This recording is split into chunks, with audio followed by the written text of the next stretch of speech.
Salam alaikum. Alaikum salam. Good morning. Buenos dias. Buenos dias. Good day to all. Here in Philly, it's raining cats and dogs. It subsides for 15-20 minutes and then it just pours very hard. I don't know if you could tell, but it's cloudy. The day is dimmer, not too bright. I came out here because after I finished doing yesterday's video and speaking, I started laughing. I couldn't stop laughing because I was hoping that the people that have seen the video did not get offended when I said there are no bottle books made for dummies. And I said to myself, should I go back and change or explain? So I said, no, let me leave it like that. It's a joke. Not only that, the reason why I said there are no bottle book made for dummies, I was not calling anyone a dummy. What I was trying to signify was that there used to be books. I don't know if they still sell it. And that's the reason why I'm here to clarify. For me, before YouTube, they used to sell these books, yellow books. And whatever need that you had, like YouTube, now you could go on YouTube and you could find how to fix this, how to fix that, how to do your own tune-ups, how to check this out. You know, they explain to you in videos. Well, for me before, it was books.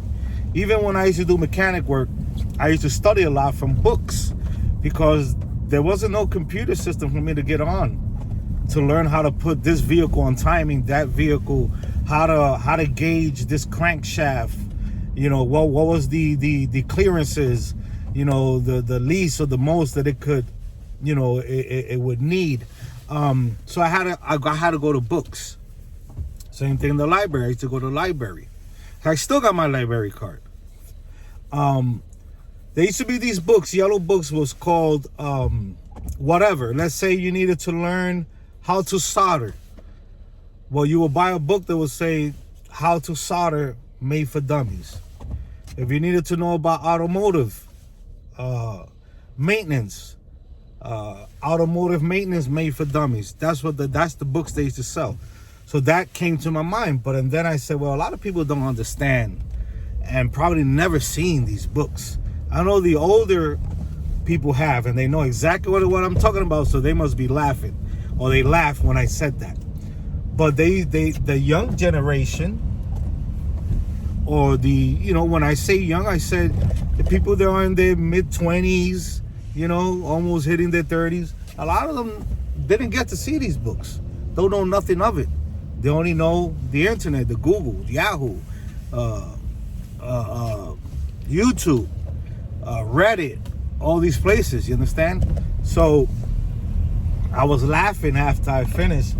And then I said, well, I rechecked the video at night. I watched it myself and I said, let me get out in the morning and speak a little bit upon that, you know, and excuse myself if anybody got offended because of the word dummy. I was not calling anyone a dummy.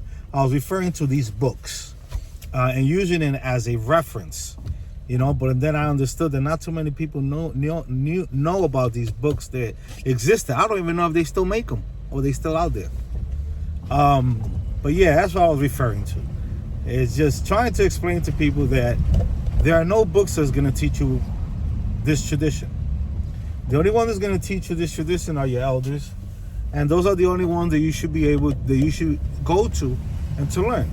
Like I said, yes, there's many books out there looking at history and anthropology and, you know, books on this type of knowledge. You got access to them, even in libraries. But you have to remember that palo es palo. It's an Afro-Cuban tradition. It's not a completely African Bantu way of practicing. So it's very hard. On a different note, changing the conversation, I also wanted to speak about those who are out there seeking the knowledge. Seeking the historical, the anthropology, the government, of how did they govern, and everything that has to do with the Bantu or Congo, or whether you're looking for stuff in Ocha, or Ifa, whatever. Yes, there are books out there. There are Ocha books out there, there are Ifa books out there, there's some Palo books out there, but you have to be very careful, when reading those books. You have to read those books with an open mind, and you have to know what you're looking for and what you're reading. Because if you start applying everything that you read in books, when you go to get initiated, if you're called to it and you're accepted, you cannot come to that house talking all about these things that you have read, and you could say maybe something, a day, but you cannot bring this with you, because when you go into an Enzo, you're going to be taught stuff that you never knew, and you have to put that to the side. Yes, keep the knowledge. If the knowledge is beneficial for it, keep it. Yes, keep it. But don't go to an Enzo or to an elder and start speaking to them things that either one, you're not supposed to know, because that's the big mistake that a lot of them do. A lot of people do. I don't know if it's they do it without, with not trying to show off or anything, or they do it out of ignorance. And then we have the ones that do it out of, they want to show glamour. They want to show that they know what they're talking about. So you cannot go to a Muranso with that mindset. You're going to have to leave that to the side and relax and learn. I drive stick shift vehicles also. A lot of people drive stick shift.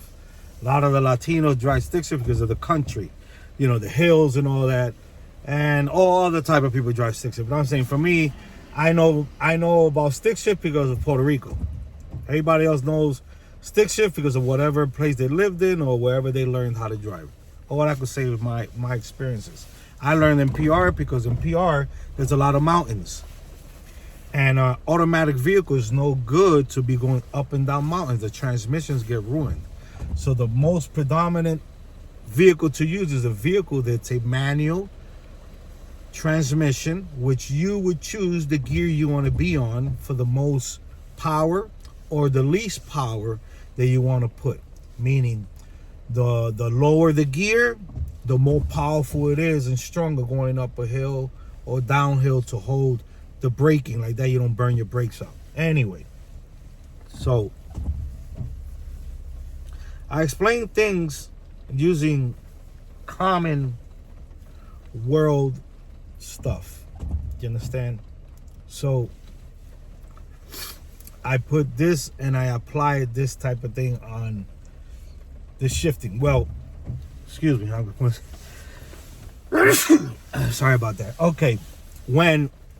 Since I knew how to drive stick shift as a kid, I decided in my 30-somethings that I wanted to be a tractor-trailer driver.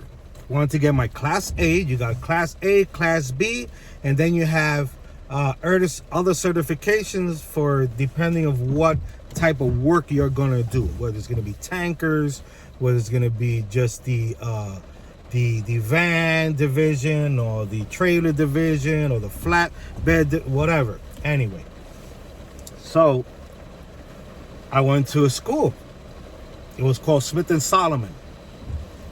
And At the time, it was $3,000. So I went to the school. The first thing the instructor said in the class was, "Who knows how to drive stick shift?" And practically everybody, including myself, raised our hands. And he said that this is going to be a problem. And I was like, why is it going to be a problem? The tractor trailer stick shift, yes, it has more gears. Yes, it's a bigger unit, a bigger truck, bigger engine, runs on diesel. The gear ratios are different. But it's stick shift. It has a clutch, it has a brake, and it has a fuel pedal. He said, yes, it has a fuel pedal, it has a clutch, but you do not shift a truck the same way you shift a vehicle. And I was like, how is that?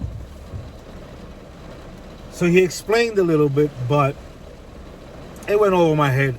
We just started getting into the actual knowledge tests, getting ready for the knowledge, the books, the reading, the explanation, taking tests and all that.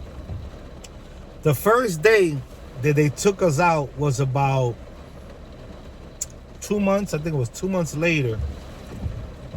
We was practicing first in the yard, learning how to reverse straight back, learning how to parallel park, learning how to park in the L, learning our figure eights,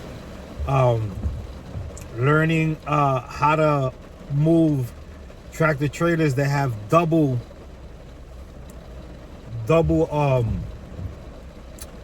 forget the word, because I went into the tanker division, but I did drive the van division also.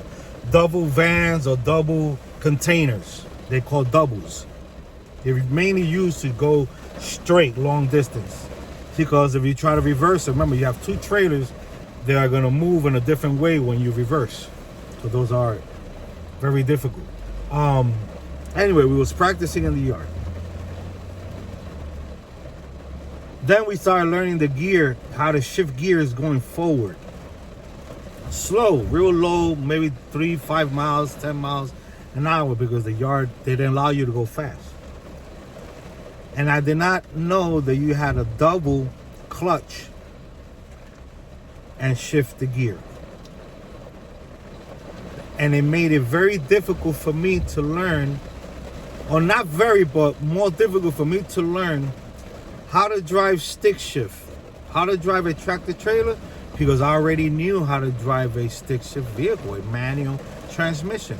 But it was not the same on a tractor trailer or a heavy truck that, you know, like a dump truck.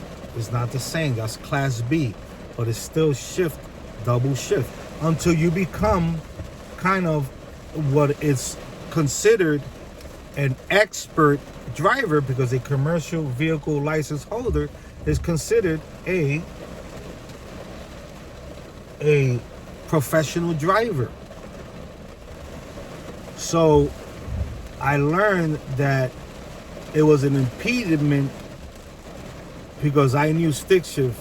If I never would have knew stick shift, it would have probably made it easier for me to learn the shifting on the truck. But I got to learn it. It didn't take that long. I just took that out of my head, and I tried my best, and I got it. And then I got to the point when I was working that I only used my clutch to put in the gear that I was going to take off on. Depending on the load that I had, I took off at different gears. You don't take off at first, you don't take off at second. It all depends on the weight of the truck. So then I knew I was just use the clutch for the first gear, and then the rest, I knew how to synchronize the gears with my RPMs. Okay, sorry for the rain. I told you, it's raining cats and dogs. Well, with this analogy, and I'm sorry for being so long-winded, is that I'm trying to say, when you know all this knowledge, or you read all this knowledge, and you come to an Enzo, Munanzo, an Ile of Ocha, Ifa, or whatever, with this understanding, you are kind of coming in with the wrong mindset, thinking that you're gonna know because you know this is gonna become more easier for you. No. Whatever you know, keep it to yourself. Try to come with a mindset that you have an empty slate. You're empty. Don't come with that, I know, I read it, I understand this, I know how it is. No, don't do that. Keep that to yourself. Come with an empty slate and come with the mindset of something new that you're learning from step 1 to step 2 to step 3 to step 4. That is going to make it more successful for you and easier for you to learn than coming in with a mindset that you know certain things. Don't do that. I'm just giving you advice. You can take it or you can leave it. What else was I gonna say? I was gonna say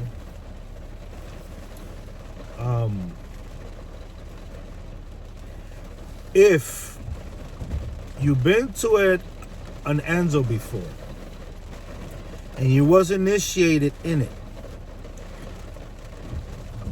but your initiation wasn't valid, or you left a Munanzo and you're looking for another place and you get acceptance in another place, make sure you don't feel embarrassed. Don't feel ashamed. Make sure you let the elder know that you was a member or a participant of a Munanzo or an Ile before you come and start getting a consultation or come and to get acceptance or shadow or something from an Enzo. Don't hide that, because a lot of people. This is another thing that I've seen and witnessed and heard from others. Just because, and I think we forget this. I really think that we forget this. When you're gonna go get a consulta to check to see if you're in acceptance into an Enzo or not, if the prenda accepts you, and then the godparent accepts you or the godmother, don't think that they're not gonna find out whether at the moment you get that consulta or down the line. They're gonna find out. The muerto's gonna tell them, and most likely is at the moment they start consulting you. And you should have came with the truth and explained to them that yes, you was initiated, but your initiation was invalid, or that you lost contact, or that something happened, there was a disrespect, who was your tata or whatever. You should have just came from the front and said that, and not hide it. Kind of like you're ashamed to say it or afraid to say it or feel bad, but at the same time you gotta look at it from another context, from another way. It looks like you coming in with plans, with something, with some intention that's not correct into this new Enzo or Ile of whatever. You understand? So if you have gone through this and you're going looking for another place, I'm telling you, be honest. Don't think you're gonna get away with it. You might get away with getting initiated in some houses in the beginning, but that will come out. If it doesn't come out in the beginning, which it rarely is gonna happen, that it won't come out in your consulta. And remember, there's a muerto there. That's not dead, that's alive. You don't see a skin or body like us, but they have a body there. And they're alive. So the same way you coming in to get initiated or to get work done or whatever, with that belief, that you could get that help and that you could believe in that, well, don't forget to believe that they know your past, your present, and even your future. The muerto. Just friendly advice, brotherly love. I pray you guys are having a great day. You see how it just came down? It was just drizzling. It came down all over something. Now it's going to be like that all day. I don't feel like eating stew today. I don't feel like eating soup today. So that's out of the question. We had plenty of soup, plenty of stew, and I'm just ready for rice and beans. I don't know. Anyway, guys, you guys have a blessed weekend. Be safe. Most High bless, whatever you call it. And see you next week if we wake up to see another day. Salam alaikum, malaikum salam, and Sambi Lakutare to all. Thanks for staying and hearing me blabbering. Thumb up the video for the algorithm. Be safe, guys.